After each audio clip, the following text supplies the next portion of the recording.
There's a business growing inside California state prisons, and while it is not illegal, many say it's just wrong. Action News reporter Shannon Handy shows us how convicts are cashing in on their notoriety. These days, you can find virtually anything online.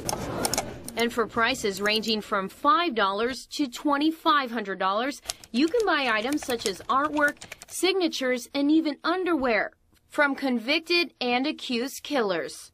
Yep, that's his artwork. It's memorabilia from murderers that has now come to be known as Murderabilia. Fresno attorney Antonio Alvarez was first introduced to the term when he worked as a prosecutor on the Fernando Caro case. In 1980, Caro murdered 2 teens in Fowler, and just last month, improvements in DNA technology led investigators to Caro again. Fresno police say he murdered 8-year-old Victoria Santiago in 1979. While being locked up in San Quentin, Caro has built a collection of artwork online in hopes it will help fund his defense. I mean, look at this. You can sign a petition, a sample letter of support. There are 15 death row inmates here at the Central California Women's Facility near Chowchilla.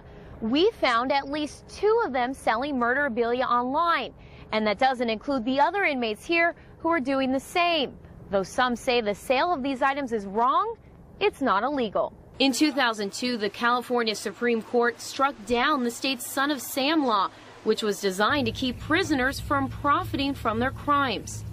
California dealt with it by essentially extending the statute of limitations, allowing victims to be able to sue defendants for these profits. It was a big thing then. Edna Herstein of Fresno says that's not good enough. In 1977, her 17-year-old daughter Janet was kidnapped and murdered in southeast Fresno while delivering newspapers.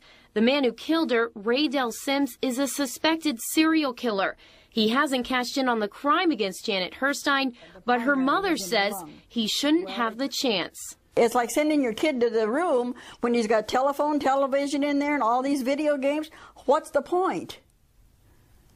We put him in jail to punish him, yet he can earn money and save it up and buy a new radio or new television, whatever in the world he wants.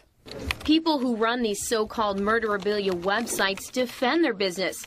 Ed Mead, a former prison inmate, is the creator of prisonart.org. For the past 10 years, he has been buying art from prisoners all over the globe and selling them for a profit. They earn the possibility of being able to make or help make a living once they get out of prison. They're able to contribute to their family support. I mean, where's the downside? Other sites like serialkillersinc.net sell an array of items from notorious killers like Charles Manson. A lot of people do take offense to it. At the same time, a lot of our biggest customers are in the academic field, professors and criminology, and we even loan some of our items to professors for them to study and share with their class. It's sick. It's unfortunate. The laws that have been passed have not been adequate. There should be greater influence on it. Mike Reynolds authored California's 3 strikes law after his 18-year-old daughter Kimber was murdered in Fresno's Tower District back in 1992. He is frustrated by the notion that people's curiosity will keep murderabilia sites up and running. As long as there is a fascination with it, there will always be a certain demand to get closer to these very bad people. Some states do ban murderabilia websites. A federal law has been proposed to ban them altogether, but it hasn't gained enough congressional support. Shannon Handy, ABC 30 Action News.